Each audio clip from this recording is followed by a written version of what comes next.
Hai Taurus, kita ketemu lagi ya untuk pembacaan energi percintaan kamu untuk bulan Juli ya. Aku mohon maaf, ini telat banget untuk bulan Juli, pada telat semua keluarnya. Bukannya apa-apa karena memang aku sedang dalam kesibukan banget gitu, mungkin sampai Agustus bakalan banyak yang telat-telat ngebacainnya, tapi kalau memang ada waktu pasti aku akan baca-baca lagi gitu ya.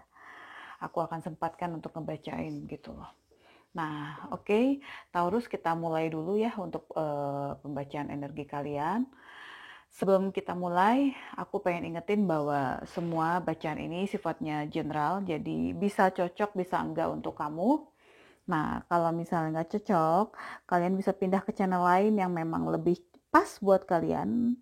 Atau sebelumnya mungkin kalian bisa cek moon rising atau Venus kamu. Ya, siapa tahu pesannya itu kamu dapatkan dari situ gitu. Oke.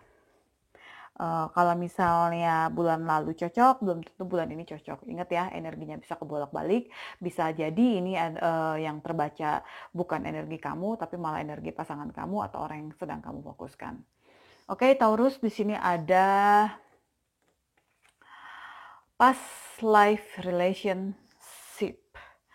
Jadi secara keseluruhan yang aku lihat di sini, ini energi kamu bicaranya tentang past life relationship, tentang hubungan masa lalu ya.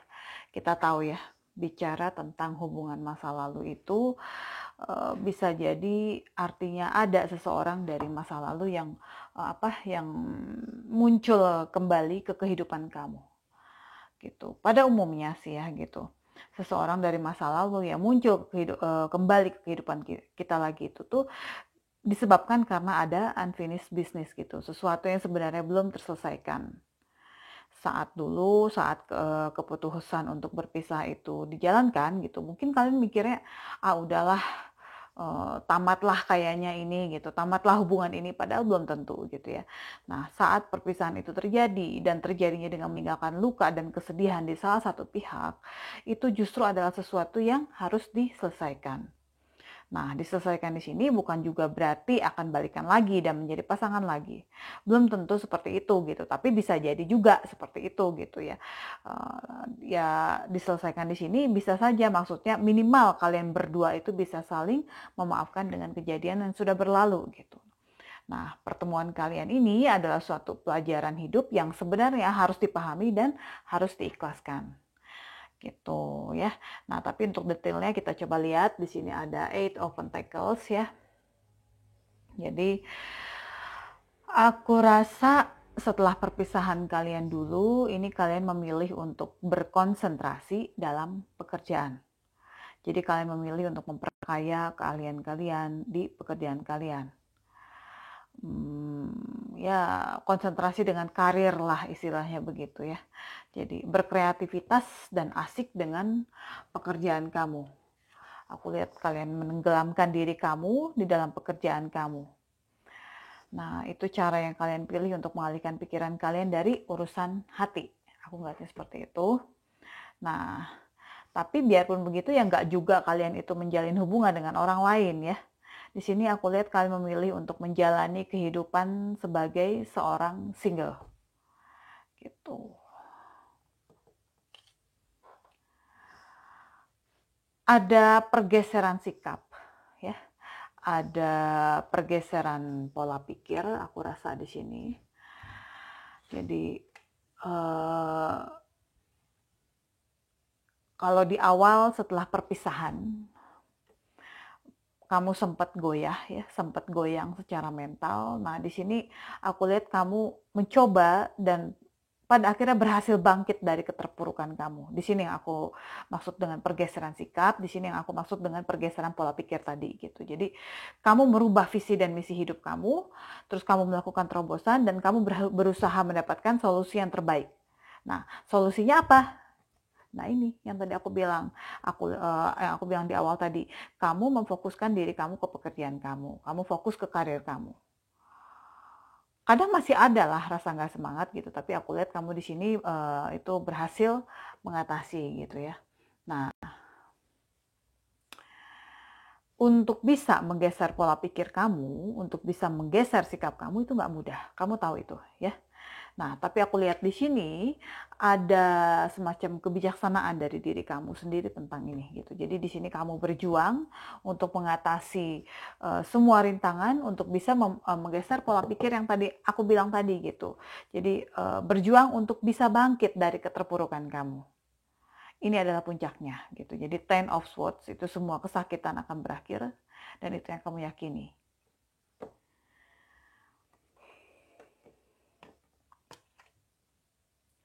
Nah, tapi di sini ada the word. Jadi aku lihat tuh saat kamu sudah stabil, ternyata disinilah kamu diuji kembali gitu, ya.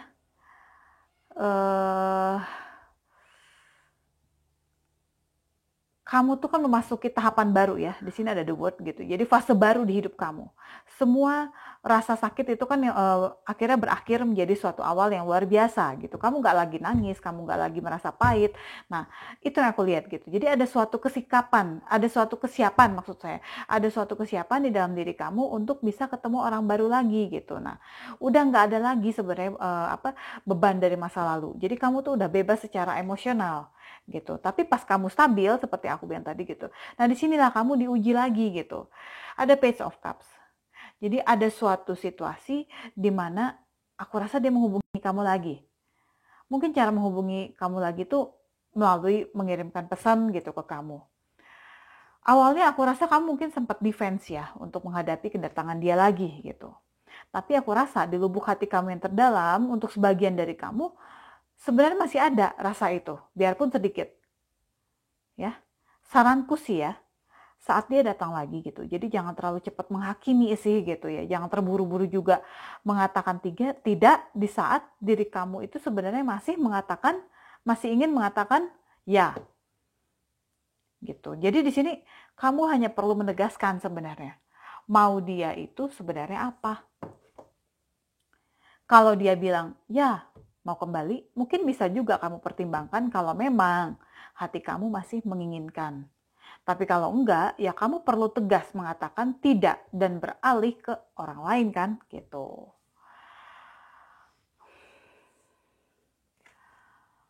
Aku rasa sih ya, tantangan yang harus kamu hadapi di sini tuh adalah dimana kamu harus bicara jujur tentang semua perasaan kamu saat ini ke dia.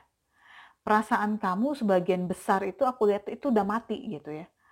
Kamu sudah melanjutkan hidup aku lihat di sini. Dan inilah yang harus kamu ungkapkan ke dia.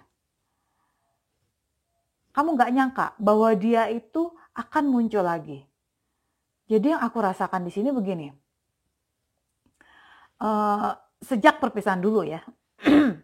Sejak perpisahan dulu, secara mental yang kamu persiapkan adalah melanjutkan hidup tanpa dia. Ya. Kamu udah stabil nih sekarang secara mental tanpa dia. Tapi tiba-tiba dia muncul. Ya kamu nggak pernah terpikir, kamu nggak pernah mempersiapkan diri bagaimana seandainya dia datang kembali. Kayak lagu nih kan. Andaikan kau datang kembali, jawaban apa yang kan ku beri? Kurang lebih kayak gitulah. Paham ya? Nah, jadi bisa jadi kamu jadinya paranoid dengan kehadiran dia. Ya, dengan kehadiran dia lagi tuh kamu paranoid. Jadi aku ngerasa ada kecemasan mungkin dalam pikiran kamu. Dia mau apa lagi nih gitu. Tenangkan pikiran kamu, tenangkan hati kamu, ya.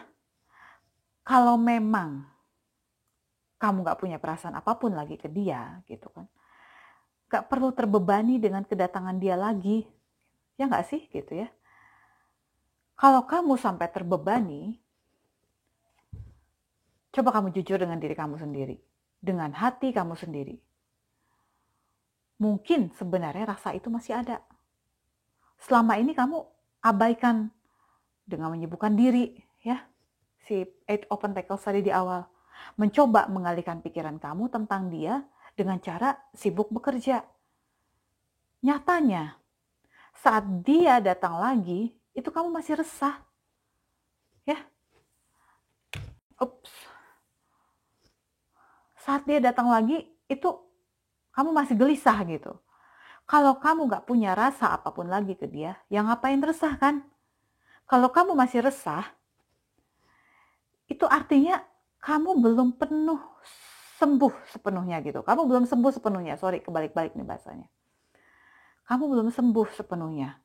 Luka lama itu masih membutuhkan penyembuhan. Itu yang bisa aku bilang. Masih membutuhkan waktu untuk bisa kering. Dan kalau kamu gak bisa kendalikan situasinya, apa yang sudah kamu susun itu malah akan buyar. Apa yang sudah kamu pertahankan itu akan buyar. Malah akan menghambat kemajuan kamu selama ini. Paham ya maksud aku? Jadi aku rasa ada baiknya nih kamu mencari dukungan dari orang-orang terdekat kamu, dari orang-orang yang kamu percaya lah untuk bisa menguatkan kamu, untuk bisa memberikan kamu masukan gitu. Dan aku rasa ya, nih di bottomnya coba kita lihat ada the high priestess ya. Jadi aku rasa ini orang,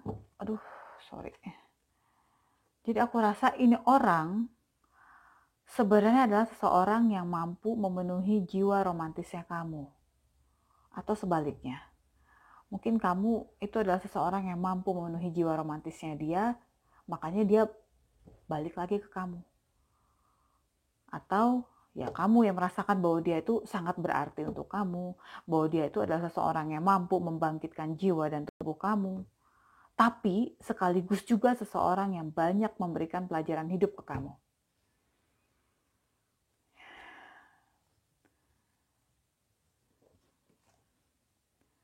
Kalau aku lihat di Page of Cups ini ya, bisa jadi dia tuh seseorang yang romantis. Tapi juga sekaligus kekanak-kanakan. Bisa aja dia itu usianya mungkin lebih muda dari kamu. Ataupun kalaupun nggak lebih muda, ya setidaknya ada karakter dia yang kekanak-kanakan gitu ya. Dulunya masih senang main-main gitu ya. Nah dengan pola dia yang seperti itu, inilah yang membuat kamu mendapatkan banyak pelajaran hidup gitu. Banyak mendapatkan pelajaran tentang arti cinta yang sebenarnya buat kamu. Dan aku juga ngerasa sih kalau ngelihat ini ya, sekesal-kesalnya kamu dengan dia, sepertinya kamu itu adalah seseorang yang mudah luluh dengan dia. Makanya kamu di sini resah dengan kehadiran dia kembali. Kamu gelisah dengan kehadiran dia lagi gitu.